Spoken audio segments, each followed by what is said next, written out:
안녕하세요, 수건도둑입니다.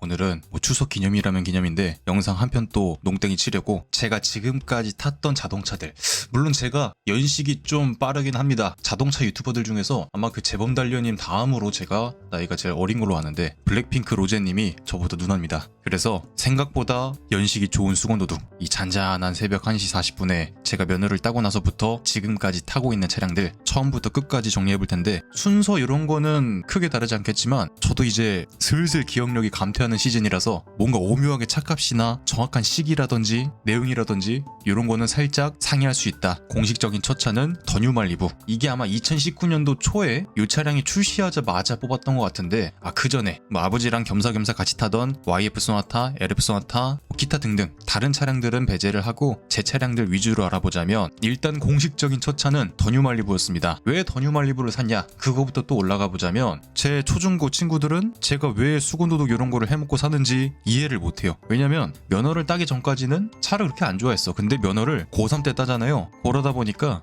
내 친구들은 얘가 차를 좋아했던 앤가? 왜 이렇게까지 하고 있지? 라는 의문을 갖고 있긴 한데, 아무튼 면허를 따고 나서 자동차에 관심이 조금 더 생겨서 그때 이제 아르바이트를 막 하면서 돈을 모읍니다. 첫 번째 목표는 요거였습니다. 그랜저 TG. 그때 제가 봤던 차량의 연식이나 키로수가 기억은 안 나는데 차값은 딱 기억이다. 270만 원이었어. 그런데 이 친구 지금 보니까 190만 원이죠? 그때가 벌써 언제야 싶을 정도니까 거의 보증금 수준으로 차값이 안 떨어진 그랜저 TG인데, 그랜저 TG를 사고 싶었던 이유는 얘가 10년 된 차였으니까. 지금으로 쳤을 때 그랜저 HG 페이스리프트 버전의 모양이었죠? 지금 면허 따시는 분들의 그랜저 HG 정도의 차량이었고, 그땐 그래도 깨끗하게 닦아놓으면 길가에서 좀 현역 같았어. 가격이 싼데 그럴듯해서 사고 싶었던 이유가 컸던 것 같습니다. 그런데 돈을 딱 모으고 나니까 부모님이 반대를 하는 거야. 어머니는 위험하다 해서 안 되고, 아버지는 또 돈 나가는 걱정에 반대를 하셨겠지만, 일단 그렇게 해서 1차전은 무산이 됐습니다. 그래서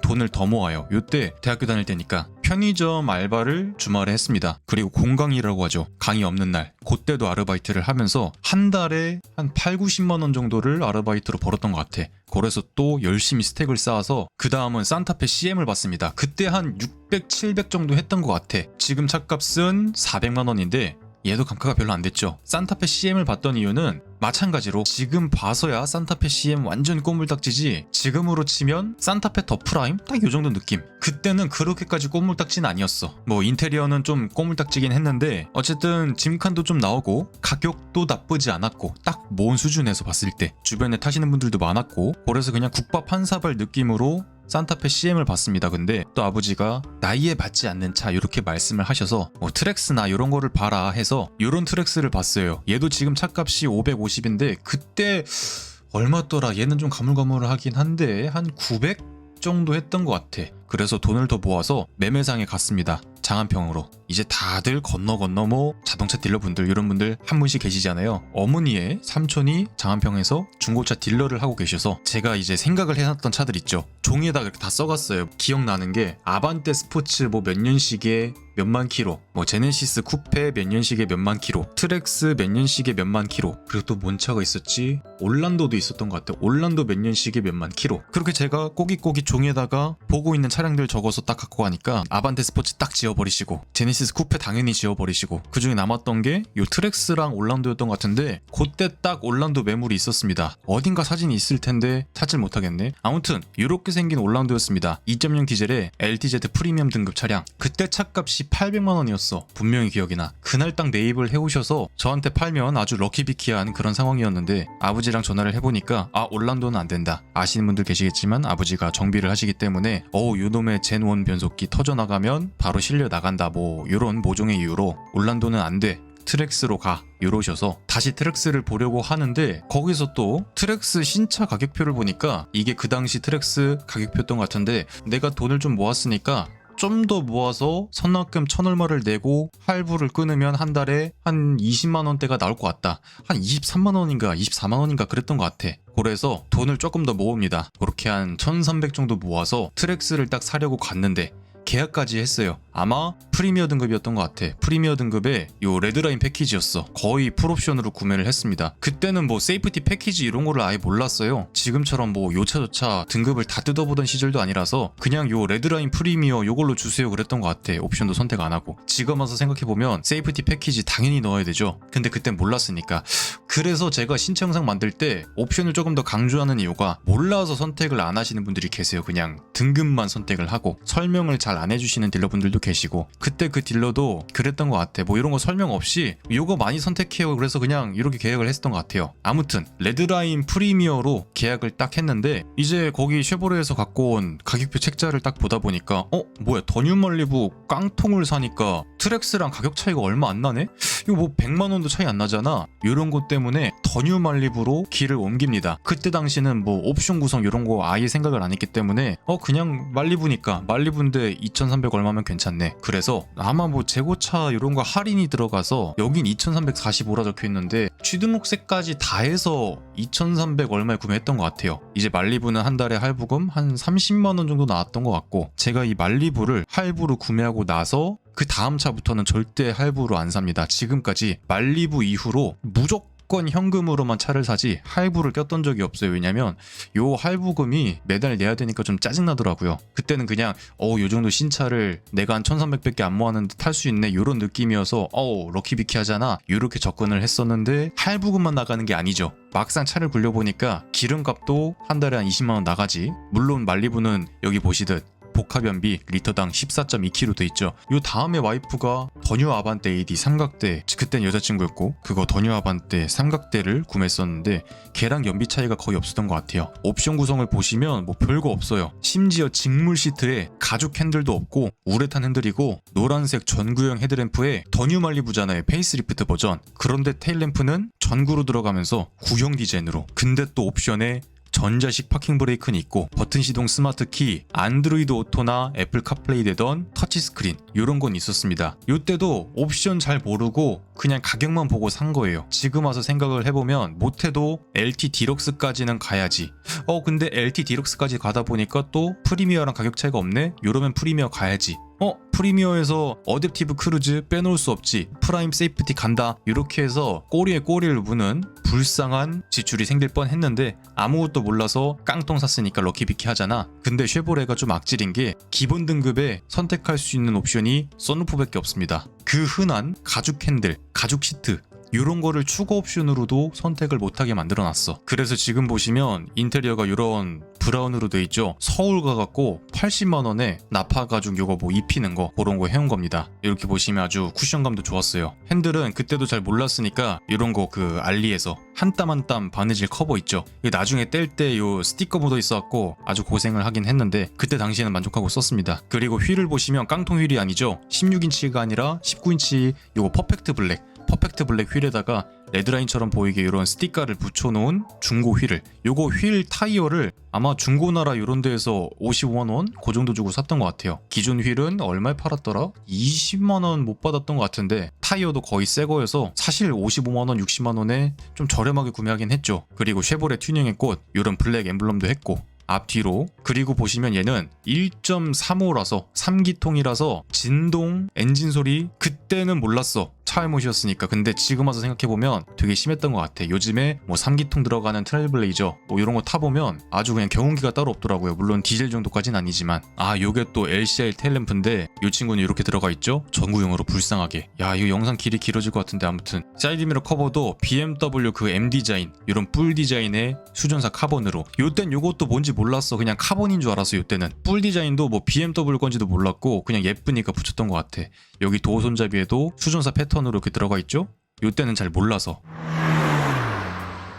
요때는 소나타 DM8이 안 나왔어요. 아마 제가 차를 조금 더 기다려서 K5 3세대 혹은 DM8 3세대도 구매할 수 있었는데 그때는 좀 못 기다렸던 것 같아. 그 몇 개월 찰나를 못 기다려서 신형 나온 거 그냥 말리부 사야지 하고 샀던 것 같습니다. 근데 지금 와서 운영을 해보면 이런 차 자체의 완성도나 뭐 단순 하체 이런 소음이나 풍조름이나 모든 부분에서 소나타 K5보단 말리부가 한 반급 이상은 좋은 차 같습니다. 물론 3기통 그 덜덜덜덜 불쌍한 엔진이라서 아쉬움이 많긴 하지만 지금 와서 좀 미식가가 된다는 생각을 해보니까 정말 괜찮았던 차량 같아요. 그리고 요거를 구매한 상태로 군입대를 합니다. 1년 몇 개월 동안 부모님이 요거 할부를 내주셨어요. 그때 아마 2등병 때 월급이 20 얼마였고 병장 때가 한 70 얼마였던 것 같아. 근데 제 실수였죠 그게. 왜냐면 1년 몇 개월 동안 할부를 내줬다는 그런 것 때문에 제가 요거를 나중에 매각할 때 한 3년 반 정도 탄 것 같은데 그때 어머니한테 500이라는 정말 헐값에 넘기게 됩니다. 할부를 중간에 내줬다는 이유로. 할부 그거 한 500도 안 내셨던 것 같은데 아무튼 그래서 요 차를 강탈당하게 되고 주행거리는 한 4만 얼마까지 탔던 것 같아요. 무단 변속기이기 때문에 당연히 변속기를 바꿔줘야 되고 소모품 교체 뭐 항상 쉐보레 바로 정비 가서 때 맞춰서 리콜도 받고 그렇게 해서 잘 탔던 것 같은데 중간에 군대에서도 사부작 돈을 열심히 모았습니다. 그때 군적금을 통장을 2개 들 수 있었는데 아마 한 달에 한 30만 원씩 들어가는 거였어. 그래서 전역할 때쯤에 뭐 이렇게 열심히 모았으니까 우리 뭐 은행에서 이렇게 조금 더 주고 이래서 정상적인 루트라면 900 얼마를 받을 수 있었는데 중간에 코로나가 터졌죠. 코로나가 터지면서 이제 주식이 그때 많이 꼬불꼬불 거렸어요. 그래서 적금 하나를 과감하게 깹니다. 적금을 과감하게 깨서 뭐 삼성전자, 현대 또 뭐 샀지? 아무튼 기억나는 거 그 2개인데 제가 삼성전자를 한 3만 원에 샀던 것 같아. 한 주에. 근데 그게 한 8만 얼마까지 올라갔어. 현대차도 어마무시하게 불어나서 결론적으로 봤을 때 그때 적금 깨서 한 200 얼마 들어갔던 돈이 한 돈 1000만 원까지 불어났던 것 같아. 그래서 전역할 때 거의 1000만 원 중반이라는 금액이 생겼습니다. 거기에 말리부도 한 500에 매각을 했으니까 돈이 한 2000이 생겼어요. 그리고 뒤에 배경 보시면 제 다른 유튜브 수입차 유튜브 보시는 분들 있죠. 요즘에 일할 때도 종종 알아보셔서 아주 감개무량한데 전역하고 알바하면서 여기 샵에서도 영상 이런 거 꼬물딱꼬물딱 만들면서 사진 찍어가면서 알바를 했습니다. 아 이게 좀 시간 지나니까 헷갈리네. 이거 알바도 하고 다른 알바도 해서 좀 열심히 살았던 것 같아요. 학교 다니면서도 완전 풀 장학금까지는 아니었어도 어느 정도는 받으면서 다녔던 것 같아. 지금 보시면 뒤에 사진이 수입차 딱지 붙어 있죠. 여기서 이제 수입차 맛을 알게 됩니다. 전역을 하고 나서 그 돈을 좀 모았잖아요. 그 돈으로 처음에 살려던 차가 요거였습니다. 벨로스터엔. 요게 아마 듀얼 클러치 미션 달고 뭐 퍼포먼스 뭐 선택하고 하면 차값이 한 3,800 했던 것 같아요. 아까 할부 안 한다 했는데 요것도 또 사고 싶어지니까 할부가 땡기더라고요. 얘는 한 달에 한 60만 원 정도 내야 됐던 것 같아. 36개월 기준으로. 그래서 야수의 심장으로 요거를 딱 계약을 합니다. 그리고 좀 기다리다가 갑자기 뚱딴지스럽게 딱 요 펠리세이드로 계약을 바꿨던 것 같아요. 왜 바꿨었냐? 그때 큰 차가 너무 예뻐 보였고 요거 깜장색으로 딱 요 색깔에 요 정도 옵션이었어. 디젤 2륜 구동에 옵션 추가 안 하고 헤드램프도 노란색, 휠도 18인치였나? 아무튼 굉장히 두꺼운 거. 근데 펠리세이드는 급이 있기 때문에 어댑티브 스마트 크루즈, 이런 LED 테일램프, 통풍 시트 이런 건 다 있었어요. 왜 펠리세이드를 선택했냐? 그때부터 이제 유튜버의 기질이 살살 올라오는데 감가가 좀 덜 될 것 같았고 몇 년 타다가 팔아도 손해가 클 것 같지 않았고 디자인도 마음에 들었고 실제로 요거는 시승까지 해봤었습니다. 지금에서 영상에선 제가 펠리세이드 덩치치고 급치고는 많이 아쉬워요 이렇게 말하지만 그때 당시는 좀 신세계 백화점이었어. 펠리세이드는 뭐 안 타보신 분들은 모르겠지만 타면 일단 차가 와 굉장히 크다 이런 느낌이 굉장히 많이 듭니다. 요거는 6인승이긴 한데 저는 그냥 제일 깡통으로 봤었고요. 아마 파노라마 선루프만 선택했던 것 같아. 그래서 이제 요거는 끝까지 기다렸습니다. 아마 그때 대기가 좀 있었어요 차가. 아마 현대기아차에서 그 긴 출고대기를 만든 시발점이 요 펠리세이드였던 것 같아. 좀 기다려서 내일이면 요거 출고가 됩니다. 이제 내일이면 저기 공장에서 차 올라온대. 근데 아버지가 카마스터한테 전화를 해서 요거 계약을 딱 취소를 해버립니다. 이때부터 제가 심통이 많이 났어요. 내 돈 주고 내가 보험 넣고 내가 사는 차인데 왜 아버지가 터치를 하지? 이렇게 심통이 많이 나고 지금도 아버지 볼 때마다 내가 그때 펠리세이드 샀으면 너무 잘 타고 다니고 요게 그때 엄청 인기차여서 유튜브 콘텐츠로도 되게 괜찮았을 것 같아요. 지금이랑 약간 길이 바뀌었을 수도 있을 것 같은데 내가 이거 뽑았으면 유튜브 지금 뭐 7만이 아니라 한 9만원 되겠다 이런 소리를 뭐 농담 삼아 하는데 그때는 굉장히 원망스러웠어요. 아버지가 내가 그래도 돈 열심히 모아서 이제 출고하려고 다 이렇게 혼자 알아보고 계약하고 그런 거였는데 이제 제 의사와 상관없이 차량이 취소가 돼서 굉장히 심통이 많이 났습니다. 그래서 딱 요때부터 부모님한테 뭐 차 산다 판다 이런 얘기를 안 했습니다. 그냥 뭐 뭐 제가 타고 올 때 차가 바뀌면 그냥 뭐 차를 바꿨겠거니 이렇게 생각을 하시는 정도였지, 지금 와서 생각해도 심통이 나는데 그때 당시는 어땠겠어. 아주 그냥 화가 머리끝까지 났겠죠. 내 펠리세이드를 전화 한 통에 날려버리다니. 아무튼 말리부를 계속 타고 있었죠. 그러다가 제가 수입차 쪽에서 일을 하고 나서 몇 개월 있다가 요 먼지 꾸댕이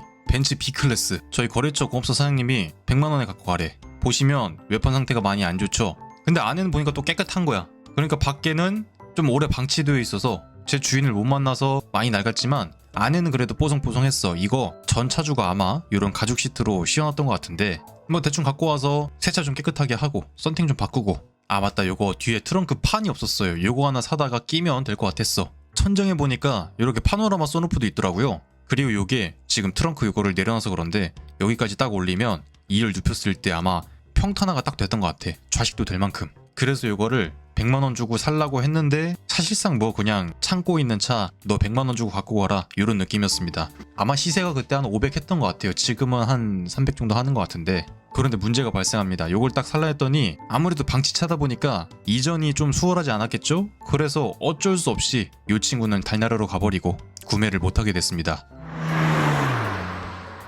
그리고 이때부터 이제 온갖 수입차를 다 알아보기 시작했는데 BMW 5 시리즈? 그때 제일 꼬물딱지가 한 8, 900 정도 했었어요. 지금 그 꼬물딱지들은 한 4, 500 정도 하는데 꼬물딱지를 보다 보니까 뭐 몇 년식의 옵션 이렇게 올라가서 한 2천만원짜리 요 F10을 봤던 것 같아요. 5 시리즈 F10. 그 차는 키로수도 뭐 10만 언더였고 이 차는 아니지만 페이스리프트 이후에 M 스포츠 패키지 들어가 있고 시트도 깨끗하고 그런 차였는데 2천만원이란 값을 들으니까 꼬물딱지도 좀 싸게 있는데 2천만원 주고 똑같은 차를 아무리 옵션 좋고 사양 좋아도 이 생각이 들더라고요. 그렇게 매매상을 방황하던 찰나 수건도둑의 첫 수입차 BMW 3 시리즈. 아마 영상으로는 막 개조된 것만 보셨을 텐데 이때 작업 중이었는데 차가 딱 탁송으로 오니까 너무 좋았고 이렇게 찍었던 기억이 나네요. 그래서 새 차를 깨끗하게 하니까 또 볼만 하더라고요. 2012년식에 12만 킬로 정도 탔던 거 450만원 정도. 굉장히 싸게 주고 샀습니다. 아마 지금 구매해도 이 값에 못 살 거예요. 그래서 근데 이렇게 싸게 구매하는 차량들은 포인트가 차가 딱 올라왔을 때 돈을 바로 넣어야 돼. 한 15분, 30분 그 안에 돈 안 넣으면 다른 사람이 사가. 이런 느낌 때문에 싹 다 분해해서 청소도 하고. 아마 요거 헤드업 디스플레이 살려보려고 중고 갔다가 요 대시보드도 빵꾸 뚫린 것 같다가 이렇게 개조하려고 코딩 넣고 했는데 갖고 있던 요 부속이 약간 시원찮아 갖고 끝끝내는 돈을 더 쓸 수는 없으니까 아쉬움을 뒤로 하고 헤드업 디스플레이는 결국 장착을 못했고. 그때 아마 테스트한다고 잠깐 이렇게 달아놨던 것 같아요. 요거 모니터고 오디오고. 핸들도 요거 3 시리즈 거 아니죠?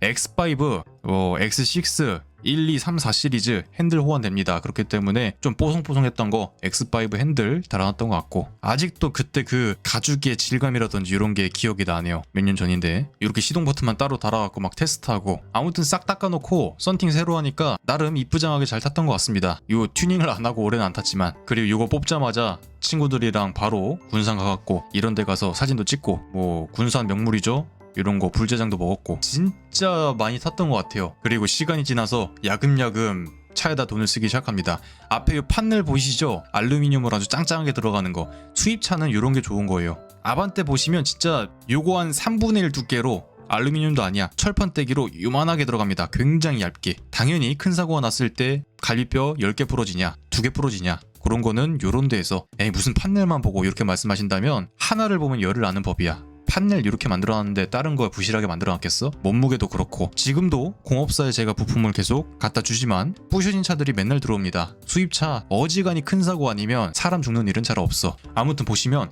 왼쪽의 헤드램프는 기존 거, 오른쪽은 LED로, 요거는 애프터마켓 파츠로 진행했던 것 같고. 그리고 요거 그때 바디킷을 다 했어요. 앞쪽 본네트, 양 휀더, 앞뒤 범퍼, 사이드 스커트까지 M3 디자인이라고 하죠. 3 시리즈의 고성능 버전 M3 디자인으로 바꾸려고. 이때 요거 불 지지는 이유는 이제 배기집으로 가야 되는데 범퍼는 달고 가야 되잖아. 그런데 범퍼 달라 하니까 이 배기가 닿더라고요. 그래서 일단 산소 대갖고 뚝 잘라서 배기집으로 갔던 그런 기억이 있습니다. 탈거했던 부속은 여기 보이시죠? 앞에 범퍼, 본넷, 앞뒤 범퍼, 팬더 이렇게까지. 만약에 지금이었으면 잘 보관했다가 한 개, 두 개 팔아먹었을 텐데 요것도 하나에 뭐 돈 10만원, 돈 10만원, 20만원, 뭐 5만원 이렇게 팔아먹었을 텐데 요때는 그런 거 잘 몰라서 그냥 공장에 방치해놨더니 누가 세배갔어. 이렇게 사이드 스커트도 있었죠. 낮에 봤을 땐 대충 이런 느낌이었습니다. LED 헤드램프랑 이렇게 해놓으니까 이쁘긴 하더라고요. 근데 하자가 있죠. 휠이 기본 휠이니까 너무 밋밋한 거야. 바디킷 다 해놨는데 휠만 맹탕이면 진짜 없어 보여. 그래서 일단 일반 차에다가 휠부터 해놓고 그 다음에 바디킷 하는 거를 조금 더 깔끔하게 권장드리고 싶고요. 요거는 뭐 저희 부속 쓰고 저희 공업소에서 도색하고 이렇기 때문에 비용이 많이 들진 않았습니다. 그냥 다 원전으로 차값 안 들어갔던 것 같아. 약간 만들고 싶었던 건 이런 느낌이었는데 요건 M3다 보니까 절대 이렇게 될 수가 없었지만 뭐 그냥 희망사항이었죠 이런 건. 그리고 인테리어에 뭐 한 개 두 개 하기 시작했는데 처음에는 이거 랩핑부터 했어요. 왜냐면 인테리어가 처음엔 이렇게 호두나무로 돼 있어서 차마 눈 뜨고 봐줄 수가 없었습니다. 그래서 바로 내장재부터 이렇게 랩핑을 했죠. 요것도 랩핑지 사다가 에이버리 락그레이인가 그랬던 것 같아. 사다가 고사리 손으로 또 이렇게 랩핑을 했었는데 이렇게 떠있죠? 지금 와서 한다면 당연히 이거 다 탈거하고 깔끔하게 했겠지만 안으로 밀어 넣어서 제가 랩핑 고수는 아니지만 이런 거 다 뜯을 수는 있으니까 지금은 뜯어갖고 깔끔하게 밀어 넣었을 텐데 이땐 잘 못해서 그냥 이렇게 칼로 대고 오렸습니다. 그래서 퀄리티가 살짝 아쉬웠죠? 그래도 붙여놓으니까 예쁘긴 했습니다. 그냥 뭐 튀지 않고 카본은 좀 요란하잖아요. 그런 느낌 때문에. 그리고 이건 배기집에서 줬던 사진 이렇게 해서 쌍발로 뚫었고 그리고 배기를 하고 나선 이렇게 테일램프도 LCI 디자인으로 바꿨어요. 페이스리프트 이후 디자인으로. 처음에는 애프터마켓 파츠를 한 30만원 돈 주고 저희 샵에서 직접 했습니다. 근데 이거 쓰다 보니까 정품 중고가 30만원에 나왔네? 그래서 정품 중고를 갖다가 또 바꿨어요. 요거는 30만원에 샀지만 다시 30만원에 갖다 팔아버리고 애프터마켓인데 정품을 30만원에 사와서 요거는 정품은 잭바이잭은 아니에요. 배선 개조 필요하고 코딩 필요한데 파손술이나 뭐 이런 튜닝이나 이런 거 하는 샵이기 때문에 이런 것도 정품으로 이쁘게 했었고요. 스포일러도 요거 아마 리얼 카본이었을 거예요. 리얼 카본으로 해놓고 레터링도 블랙으로 해놓고 아까 보여드렸던 그 올블랙 사진 있죠? 그거처럼 보이고 싶어서 5만 걸 다 했던 것 같아. 요 직전에 휠을 바꿨는데 휠은 금색 포인트 있죠. 약간 올블랙에 이런 금색으로 포인트 주고 싶어서 이렇게 진행했었고 야간에 보면 또 실루엣 나오죠. 사이드미러도 뿔 달린 걸로 했고 낮에 보면 대충 이런 느낌이었습니다. 거의 올블랙 패키지에 휠만 약간 황금으로 그릴도 블랙으로 M 디자인으로. 이때 진짜 차 예뻤던 것 같아요. 제가 꾸며놨었지만 누가 봐도 너 차 이쁘게 잘 꾸며놨다. 너무 과하지 않게 그런 소리를 항상 들었던 것 같고 맞다 이때가 저 대학교 다닐 때인데 학교 앞에 주차장에 세워놓으니까 누가 이렇게 빡사를 냈습니다. 요거 아반떼 초보 운전이 빡사를 냈었는데 마음 같아서는 미수선 처리 받아버리고 뭐 쿵짝쿵짝 현금 받아서 어차피 테일램프도 정품이겠다 쿵짝쿵짝 하고 싶었지만 학교 다니면서 통학하면서 차가 필요했어요. 그래서 요거 폭스바겐 아테온을 탔습니다. 한 일주일 정도 탔던 것 같아요. 아테온을 타면서 느꼈던 건 분명히 3 시리즈는 2012년식이고 요때 아테온은 거의 새 차였어요. 키로수가 만도 안 됐었으니까. 아테온을 타는데 차가 크고 트렁크 넓고 옵션 많고 이런 건 좋아. 근데 뭔가 요거 미세한 그런 운동 성능이라든지 뭐 이런 방음이라든지 아쉬운 부분이 좀 있더라고요. 특히나 주행감에서 좀 많이 아쉬웠던 것 같아. 이건 저희 샵 이사하고 얼마 안 됐던 것 같은데 요것도 오랜만이네.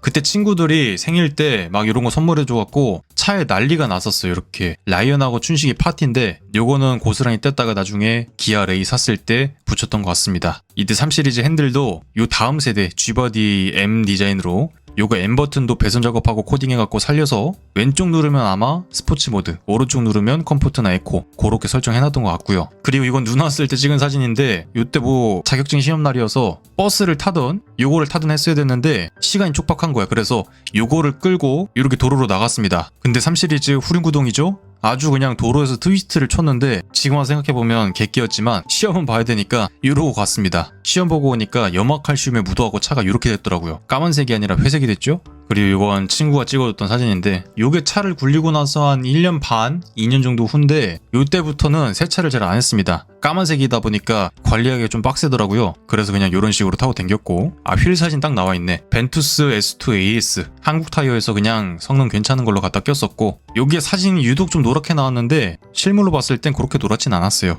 약간 황금빛이지. 그리고 핸더도 이렇게 들어가 있고 본넷은 볼록 튀어나와 있고 사진을 많이 찍었네요. 이때는. 요즘에는 좀 의욕이 떨어져서.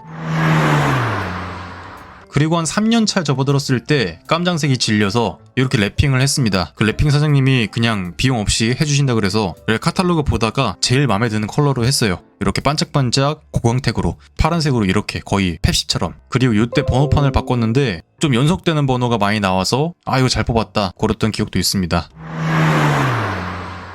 그리고 짜잔, 갑자기 마티즈를 샀죠? 요때부터 제가 차를 여러 대씩 갖기 시작했습니다. 요 마티즈 크리에이티브 스파크 딱 직전 차 있죠? 마티즈가 스파크로 바뀐 거라 보시면 되고요. 요걸 샀던 이유는 뭐 그냥 별거 없었던 것 같아요. 사고 싶어서 130만 원에 사왔던 것 같아요. 일단 키로수가 85,000밖에 안 됐고, 그래서 그냥 무따로 사왔는데 요거 본넷이 사진으로 봤을 땐 괜찮은데 요때 거의 무광이었습니다. 여러분들 막 10만원짜리 20만원짜리 막도장 하시면 한 2년 3년 지나면 이렇게 클리어 다 날아가서 뜹니다. 다행히 다른 데는 큰 문제 없었고, 이런 거 플라스틱도 뭐 연식이 있으니까 해진 건 어쩔 수 없으니까. 인테리어도 좀 오래된 차 냄새 나는 거 말곤 괜찮았어요. 야, 이거 135원인데 타다가 떨어져 봤자 뭐 얼마나 떨어지겠어, 이런 느낌으로 이렇게 포르쉐 키링도 딱 달아주고, 외판 사고는 있었지만 뼈먹는 사고는 없었던. 아무래도 경차는 초보 운전자 비율이 높다 보니까 외판 사고 비율은 딴 차들보다 좀 많은 것 같습니다. 차는 구슬만 해갖고. 그리고 요거 안드로이드 모니터도 이렇게 장착을 해서 이렇게 유튜브도 볼 수 있고 후방 카메라도 깨끗하게 됐기 때문에 이 기기값이 한 10얼마 했던 것 같아요. 그런데 제가 지금도 안드로이드 모니터로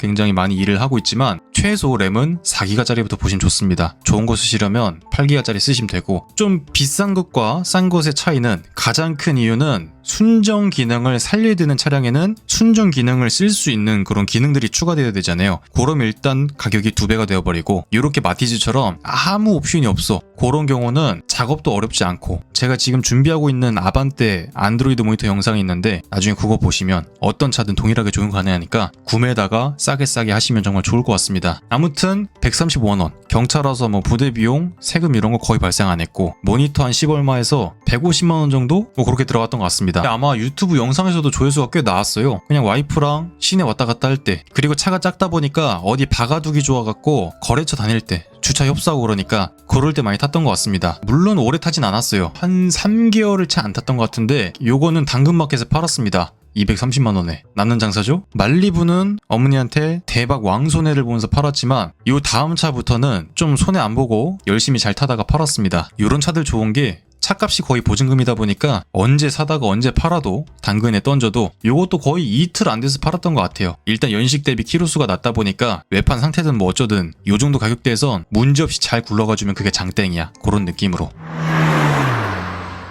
그리고 이때부터 3시리즈에 슬슬 질려서 다른 차들을 알아보기 시작했습니다. 요거는 테슬라 영등포에 있는 매장 가서 찍은 건데, 당연히 모델 X는 요 당시 1억이 넘는 차였기 때문에 제가 아무리 3잡을 띄고 있어도 범접이 안 되는 차였고, 좋은 게 이렇게 모니터가 앞뒤로 있어서 애기들 키우는 집에도 좋겠더라고요. 이때 결혼했을 때네요. 결혼하고 얼마 안 돼서 차 한번 바꿔보자 이래서 예산이 한 7, 8천만 원 정도까지 보고 있었습니다. 그래서 모델 Y도 지금은 주니퍼로 바뀌었지만 그때 당시 막 RWD 나와갖고 후륜구동 모델, 후륜구동 나와갖고 보조금 받고 뭐하면 5천만 원 살짝 안 됐던 것 같아. 그래서 모델 Y를 사려고 딱 알아보던 와중에 이 BMW 5시리즈 G30 하이브리드 530e 하이브리드 후기형인데 단돈 3천만 원에 나오게 됩니다. 그런데 요거는 제가 안 잡았어요. 왜냐면 색깔이 파란색이라서. 지금 파란색 차 타고 있는데 또 파란색으로 가려니까 좀 아쉬운 면모가 있더라고요. 요게 2년 전인데 지금도 중고차 시세 후기형이면 한 3천 중반 하더라고요. 일단 색깔이 제일 마음에 안 들어서 패스했던 기억이 있고요. 그리고 갑자기 짜잔, 기변병이 있던 와중에 제 생일에 이제 와이프가 레이를 하나 사줬습니다. 요건 키로수가 좀 있었어요. 24만 키로인데 제 영상 재생 목록에 보시면 이때부터는 제 차로 영상을 좀 찍기 시작했습니다. 안에가 좀 많이 해져 있죠? 이런 거 막 본드로 붙이셔갖고 핸드폰 거치대 같은 거, 핸들도 좀 상이 있고 어딘가 모르게 좀 냄새 났는데 또 싹 닦으니까 깨끗하더라고요. 그리고 이렇게 눕혔을 때 공간도 넓었고, 이건 3시리즈랑 투샷. 요 영상 번호판 어떻게 가리냐? 아무튼 요거 레이를 24만 키로 탄 거 360만 원 정도 샀던 것 같아요. 제가 아무리 차를 싸게 구할 수 있더라 하더라도 레이는 하한가가 딱 있더라고요. 하한가가 정해져 있기 때문에 레이는 그래도 360만 원 주고 샀으니까 거의 키로수가 있긴 해도 민트색이긴 해도 나쁘지는 않은 가격이었습니다. 좀 싹 닦아놓고 보니까 또 이쁘장하죠? 깍두기처럼. 요것도 튜닝하기 전 사진인데 중고로 보면 민트가 괜찮은 것 같아요. 이제 새 차로 살 때는 당연히 화이트죠. 왜냐면 민트를 선택하는 순간 차 감가가 그냥 100만원 이상 들어가기 때문에. 요게 아마 똑같은 컨디션의 흰색이었으면 딱 100만원 비쌌던 것 같아. 그래서 요 레이는 겸사겸사 민트로 골랐고, 요 레이부터 광고를 좀 받아서 유튜브 살림살이가 조금 더 나아졌습니다. 거의 이제 메가커피에서 아메리카노 정도는 생각 안 하고 마음껏 사 먹을 수 있을 정도의 그런 재력가가 됐는데, 카카오 친구들도 추가돼서 이렇게 들어왔죠. 이렇게 카메트도 광고 받아갖고 깔끔하게 잘 했었고, 요게 엔젤 카멘트였던 것 같은데 요 트렁크 인조가죽 요 판때기도 차박하시는 분들은, 차박하시거나 저처럼 짐을 좀 많이 싣는 양반들은 깔끔하게 쓸 수 있을 정도로 그렇게 좋았던 기억이 있습니다. 여기 적혀있네요, 엔젤 카멘트. 아까는 알로이 휠이었죠. 요거 커버를 하고 싶어서 휠을 스틸 휠로 바꿨어요. 다운그레이드죠. 스틸 휠로 바꾸고 요 타이어, 한국 타이어 가성비로 4짝 바꾸는데 한 23만원 들었던 것 같아. 그거로 바꾸면서 휠 커버 예쁜 걸로 바꿨고, 요렇게 보시면 아주 귀염 뽀짝하죠? 이런 커버가 좋은 게 긁어 먹어도 바꾸면 되니까. 요거 커버가 한 5만원 안 했던 것 같아요. 5, 6만원 정도였나? 그리고 레이의 마지막 튜닝으로 또 랩핑 사장님이 해주신다 그래서 가운데 랩핑 붙이고 천장도 랩핑하고 이런 식으로 좀 꾸며서 예쁘장하게 탔었습니다. 레이는 그래도 효자였어요. 뭐 조회수도 잘 나왔고 광고도 많이 받았고 뽕을 뽑았던 것 같은데, 재밌는 게 제가 360에 팔았죠? 지인한테 팔았습니다. 원래 지인한테 팔면 좋은 게 없긴 하지만 딱 이제 우리 수원에서 피자집 하시는 형님이 필요하다 해서 판매를 했는데, 그 형님도 1년 조금 더 타다가 근래에 판매를 했습니다. 스포티지 출고를 하면서. 근데 또 당근에서 360만원을 받았대. 그러니까 거의 보증금이죠. 저한테 팔았던 양반도 360, 저도 360, 이 형님도 360, 아마 다음 주인도 360에 팔 수 있지 않을까. 보증금 수준의 레이다. 요거는 거래처 공업사에다가 부품 갖다 줄 때 차가 워낙 넓다 보니까 범퍼 몇 개도 잘 실리더라고요. 요거 레이의 마지막 사진인 것 같은데, 이렇게 아파트 주차장에 3시리즈랑 레이랑 이쁘장하게 세워놓고, 요때는 아파트 주차 3대까지 돼서 정말 좋았는데, 그래서 와이프 회사차, 제 차, 레이 3대 딱 박아놓을 수 있었는데, 지금은 2대로 줄어서 다 뭐 공장이든지 어디든지 다른 데 박아놓고서 불편하게 타고 있습니다. 그리고 두둥탁 드디어 새 차를 보러 갔는데, 이때가 12월이니까 차를 좀 오래 알아봤어요. 왜냐면 중간에 싸게 나온 친구들이 많아서 그런 친구들 좀 잡을까 하다가, 그래 이왕 결혼하고 좀 좋은 차 타는 거니까 한 방에 깨끗한 친구로 가자 해서 프리마 모터스 일산 전시점 가서 요 랭글러 빨간색을 딱 시승을 해봤습니다. 루비콘. 느꼈던 게 차가 굉장히 크다. 그리고 제가 나이가 안 돼서 직접 시승은 불가능했지만 그냥 옆에 타기만 해도 너무 좋았어. 제가 네모난 차를 좋아하는데 지금까지 뭐 금액적인 이슈로 네모난 친구들은 아무래도 좀 비싸다 보니까 그나마 레이가 제일 싼 거였고, 그러다가 이제 새 차로 이런 지프 랭글러를 구매했습니다. 요게 딱 등록 전에 딜러님이 보내주신 사진인데, 조금 있다가 아주 재밌는 에피소드가 나오겠지만 페이스리프트 직전 완전 끝물에 샀습니다. 페이스리프트 차 나올 때랑 겹쳐서 완전 끝물 있죠. 요 프리마 모터스의 루비콘 파워탑, 요 하얀색은 제가 마지막에 구매했던 걸로 알고 있어요. 요 내용은 기억해 두시면 좋을 것 같고, 아무튼 요거를 23년도 12월 27일에 딱 출고를 했습니다. 그때 끝물이다 보니까 할인폭이 굉장히 커서 차값 자체만 한 6,700 정도 했던 것 같아요. 현금 페이백 받고 뭐해서. 요 가격도 기억해 놓으시면 좋을 것 같고, 눈 오는 날에도 진짜 큰 미끌림 없이 차 사자마자 눈이 그렇게 오는데 내 차는 안 미끄러지네. 완전 4륜 특화 차량이라서 눈길에 장사 없다 하지만 그 눈길에 브레이크 밟으면 살짝 밀리는 거 있죠. 그런 느낌이 아예 없더라고. 그냥 멀쩡한 도로 달리는 것처럼. 시내에서도 눈 많이 오면 출발할 때 특히 후륜구동차들 막 엉덩이에 춤추잖아요? 근데 얘는 그런 게 하나도 없었어. 그냥 노면에 딱 붙어서 안정감 있게 잘 갔습니다. 기름도 고급류로 아주 고급스럽게 넣어주고, 처음에 요거 키를 넣고 아마 왼쪽으로 돌린 다음에 주유구는 오른쪽으로 돌려서 이렇게 좀 복잡하게 꺼냈던 것 같아요. 그래서 처음 타시는 분들은 이 주유를 잘 못합니다. 와이프도 못해서 이제 전화를 열심히 했던 기억이 있는데, 이게 레이 마지막 사진이네. 랭글러가 나올 때 레이를 매각했죠. 그러면서 겸사겸사 남긴 사진인데, 레이는 지금도 다시 사고 싶을 정도로 너무 좋은 차였어요. 망할 놈의 시트 포지션, 불편함, 핸들 앞뒤로 조절 안 됨, 요거 빼고는 다 괜찮았어. 시내용으로는 부족함이 없는 차였습니다. 고속도로 올라가면 개판이긴 했지만. 그리고 여기부턴 제가 찍은 랭글러 사진.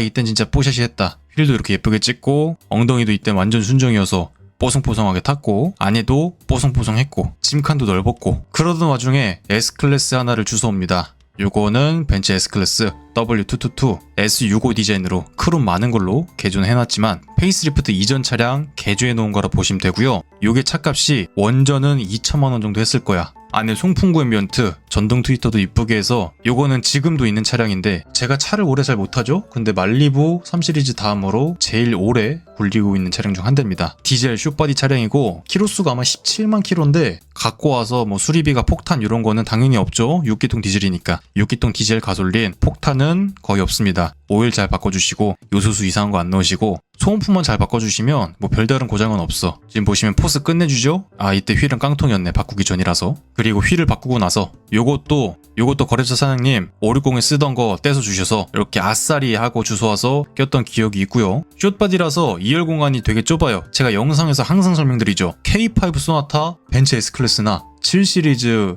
숏바디보다 2열이 넓다고. 왜 S클래스인데 2열이 좁냐? 시트가 겁나 큽니다. 거기에 후륜구동 베이스이기 때문에 좁을 수밖에 없죠. 참 앰비언트 요것만 해놔도 차가 굉장히 이쁩니다. 너무 과한 거 아니야? 생각이 든다면 그냥 타고 다니다 보면 52년생 할아버지도 와서 하고 가는 튜닝이야. 나름 해놓으면 깔끔하게 이쁘니까 S클래스 타시는 분들 권장드리고 싶은 작업이고, 요거는 와이프가 3시리즈 운전하고 제가 S클래스 운전할 때 사진. 이렇게 주유소에서 투샷도 찍고. 이게 차가 광을 안 내놔서 좀 더럽긴 한데 그래도 사진 찍어 놓으면 반짝반짝 하더라고요.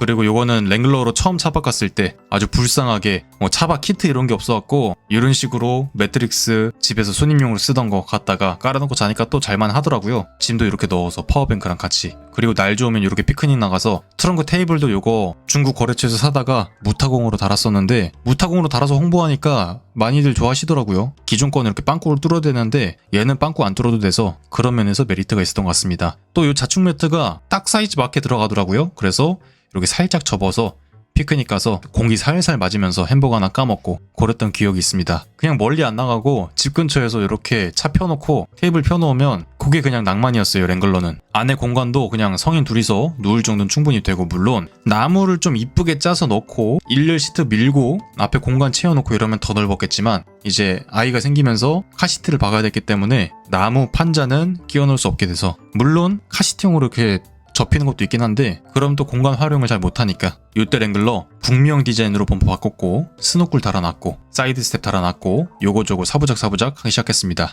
요것도 새 차고 나서 S클래스 찍었던 건데, 와 이놈의 차는 광을 그렇게 안 내놔도 새 차만 해놓으면 차가 깨끗해 보여요. 요거 썬팅도 디젤이라서 좀 불쌍한 깜장색이 돼 있어서 퍼런색으로 해놨죠. 그리고 랭글러 구매했을 때 엔진오일 쿠폰을 5장 줍니다. 처음에 2,000km에 바꾸고 7,000km 12,000km, 17,000km까지 바꾸고 좀 더 타다가 근래 매각을 했죠. 이때까지만 해도 그릴까지는 안 바꿨습니다. 그리고 다음에 두둥탁 요 그릴을 페이스리프트 이후 버전으로 바꿨습니다. 요것도 중국 거래처에서 물건 사다가 요거 도색해갖고 저희 공업사에서 도색 이쁘게 싹 해서 바꿔놨고요. 그리고 드디어 3시리즈 매각할 때가 됐습니다. 요게 3시리즈 아마 마지막 사진인 것 같은데, 요거는 아버지한테 드렸습니다. 아버지한테 200만원에 드렸고 요때 키로수가 한 17만 정도 됐던 것 같아요. 3년 반 동안 한 5만 키로 탔죠. 제가 차가 여러 대다 보니까 차 대수치고는 그래도 많이 탔습니다. 장거리 갈 때 항상 탔는데 인천에서 창원 갈 때 기름 앵꼬일 때 7만원 넣고 인천 창원 왕복하고 주행거리 280km 남았었으니까 연비가 아주 그냥 저세상이었습니다. 그리고 요거를 매각을 하고 드디어 짭퉁 탈출, 진짜 M3를 사왔죠. 너무너무 좋았습니다. 튜닝이 돼 있어서 앞에 보시면 쿨러도 막 색깔도 다르죠. 550마력짜리 진짜 너무너무 빨랐어요. 껍데기는 3시리즈랑 거의 차이 없는데 체감 속도는 거의 2배 이상 될 정도로 제로 200이 10초 정도 나왔으니까, 엉덩이도 드디어 M3라서 조금 더 도톰해졌고, 핸들도 진짜 정품 M3 핸들 돼 있고, 전차주가 요거 리얼 카본으로 Y자 커버도 해놨고, 인테리어가 너무 깨끗했어요. 거의 혼자서 탄 차량이라서 더러운 거 거의 없이 진짜 깨끗했습니다. 그리고 타이어는 당연히 PS4S 돼 있죠. 출력이 너무 세다 보니까 PS4S 아니면 감당이 안 돼. PS4S 쓰는데도 요거 PS4S가 아니라 PS4 이런 거였으면, 조금 그레이드 낮았으면 차 엎질러졌겠다 생각이 들 정도로 요 차를 탈 때 타이어의 중요성을 굉장히 많이 느꼈습니다. 브레이크의 중요성도. 자동차에서 제일 중요한 거 진짜 냉각하고 브레이크랑 타이어구나. 이 차량을 보시면 쿨러도 CSF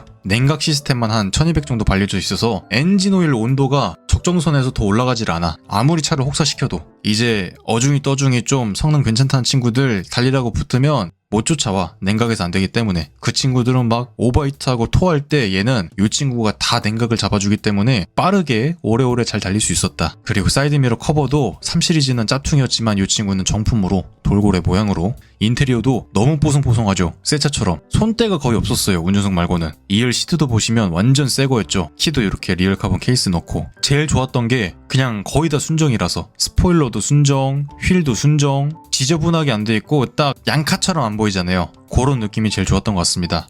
요 기어봉이 제일 불편했는데 파킹이 없습니다. 그래서 후진이나 D드라이브에 넣고 시동을 끄면 파킹으로 바로 걸리는데, 아니면 뭐 N단에 넣고 시동 버튼 2번 누르면 파킹이 걸리고, 요즘 차들은 파킹 버튼이 있는데 요때는 없어서 굉장히 불편했습니다. 그리고 요거는 차량 되팔 때 사진인데 93,000km까지 탔고 거의 10,000km 정도 탄 것 같아요. 생각보다 빨리 매각을 하게 됐죠. 그래도 마찬가지로 요때도 차가 많았었기 때문에 10,000km 정도면 그래도 꽤 탈 만큼은 탔습니다. 요거는 3,200에 사와서 근래 3,400에 팔았으니까 참 M3도 감가 안 되고 뽀송뽀송하게 타기 괜찮은 것 같아요. 다만 유지비가 제가 보험료 한 달에 한 33만원 나갔고, 기름값이 한 30만원 나갔고, 경정비 비용 빼놓은 거 혹시 몰라서 빼놓는 게 한 30만원 됐고, 차를 일시불로 사는데도 유지비가 한 달에 100만원씩 나와. 이런 어마무시한 차량이었다. 제가 랭글러 보험료 한 달에 10만원, 조금 이따 볼 5시리즈가 한 달에 한 8만원, S클래스가 18만원, 이런 식이었는데 이 친구는 아주 역대급 보험료를 찍어줬다. 물론 한 1년 정도 무사고로 탔으면 다음 보험 갱신 때쯤에 확 낮아지긴 했겠지만 처음에는 그렇게 나왔었다.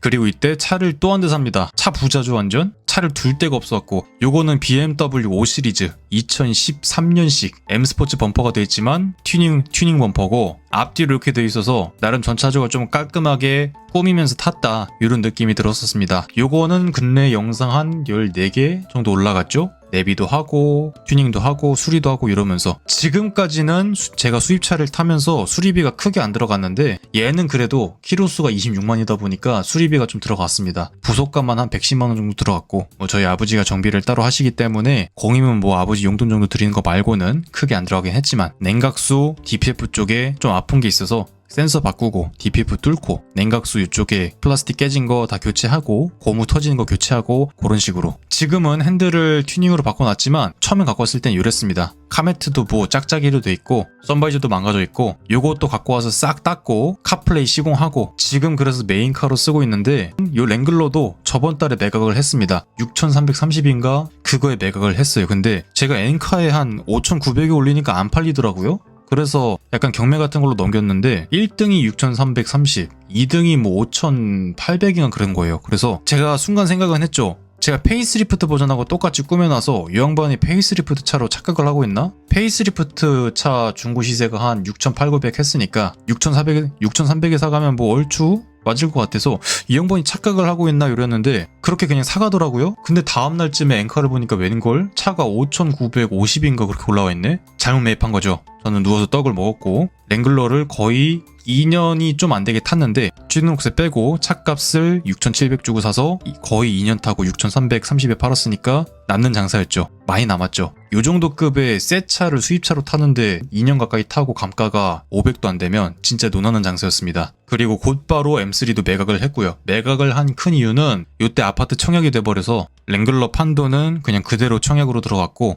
M3도 차를 좀 정리를 해야 될 것 같아서, 차가 여러 대다 보니까 유지비가 좀 빡세죠. 보험료도 세고, 뭐 기름값은 어차피 내가 타고 다닌 차는 한 대니까 거기서 거긴데 보험료가 이제 만만치 않아서 M3도 매각을 했습니다. 그리고 M3 매각을 한 비용을 주식을 딱 투자하니까 그때 엔비디아하고 금현물하고 막 엄청 오르더라고요. 그래서 이 M3를 3,200에 사서 3,400에 팔았죠. 3,400에 팔았는데 주식이 막 오르다 보니까 지금 봐서 한 4,050만원 정도 되는 것 같아요. 그래서 나름 효자였던 M3이지 않았을까. 즐길 거 싹 즐기고 손해는 안 보고 그렇게 잘 탔던 것 같다. 그리고 최근에 차를 한 대 계약했습니다. 제가 유튜브 커뮤니티에는 뭐 차 계약했습니다. 벤츠 24개월에서 30개월 정도 걸린대요. 이렇게 말씀만 드렸는데 댓글에 몇몇 분들은 벌써 예상을 하시더라고요. 24개월이라 하니까 요겁니다. 벤츠 지바겐 450 디젤 요 차량을 계약을 했습니다. 1억 8,760만원. 여기에 뭐 취등록세 하면 거의 2억 가까이 나오겠죠. 요거를 사는 이유는 저의 드림카였고 한번 타보고 싶어서. 어차피 2년 후에나 나오니까 그 전까지 돈 열심히 모아서, 지금도 제가 일을 이거저거 열심히 하고 있는데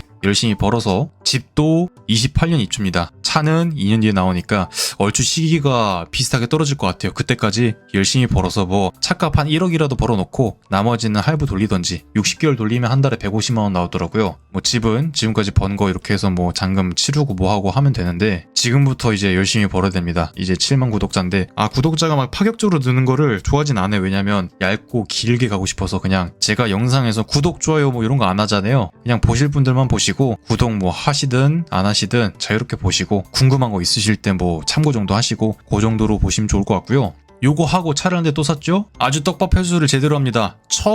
맨 처음에 봤었던 그랜저 TG. 요거는 지금 눈이 짝짝인데 요건 수리를 해놨고, 안에 벨트, 뭐 풀리 이런 거 다 바꿔서 한 부속값 11만원 정도 들어갔던 걸로. 그거 5,000원이니까 나머지는 돈 들어갈 부분 없어서 얘는 150만원에 사왔고요. 전 차주분이 이제 면허를 반납하시게 돼서 여차저차 좀 싸게 업어왔는데 키로수가 얼마더라? 8만 킬로였나? 그랬던 것 같아요. 2007년식이었나 6년식이었나. 연식은 거의 20년 됐는데 차가 가까이서 보니까 아파트에 오래 있었던 그런 차들 있죠. 노상에 안 있고. 보통 요 정도 연식 그랜저면 노상에 있던 친구들은 페인트 쩍쩍 갈라지고 상태 개판인데 광 한 번 내면 완전 깨끗할 정도로 차가 상태가 좋더라고요. 안에 인테리어 뭐 가죽도 끝내줬고, 그래서 제가 산 것도 있지만 전 차주분이 35년생이세요. 35년생. 거의 차량 운영 안 하시고 뽀송뽀송하게 탔던 차량인데 핸들도 보시면 거의 새 거죠. 잡을 때마다 느껴. 와, 이게 20년 된 차라고? 2열도 요거 구겨진 건 처음에도 이랬어요. 누가 앉아서 이렇게 손상된 게 아니라 처음에도 이렇게 꼬불짝꼬불짝 돼 있었는데 아무튼 좀 상태가 괜찮아서 샀다. 트렁크도 뭐 국산 준대형이다 보니까 요때 당시 그랜저 광고 그거였죠. 뭐 친구가 뭐 물어본 거에 그랜저로 대답했습니다. 딱 그 차인데 아무튼 요것도 구매를 해서 차가 또 늘어났네? 그런데 정리를 많이 했으니까 일단 여기까지. 가장 처음에 사고 싶었던 그랜저 TG를 시작해서 그랜저 TG로 마무리. 지박에는 과연 출고가 될 것인가? 제가 순서가 71번인데 올해 남은 차가 5대밖에 없대요. 아주 그냥 언젠가 출고가 될지 2년 뒤니까 상황이 어떻게 될지 모르겠어요. 또 폭삭 망했수다 돼갖고 차 못 뽑을 수도 있는 거고, 더 잘 벌어서 할부 끼는 게 아니라 일시불로 샀으면 좋겠네요. 물론 유튜브로 제가 돈을 많이 벌진 않습니다. 그냥 애기 기저귀 값, 에어컨 비용, 메어커피 비용, 가끔 먹는 족발 비용 이 정도 발생하는데 그래도 열심히 하고 있으니까 귀엽게 봐주시면 좋을 것 같네요.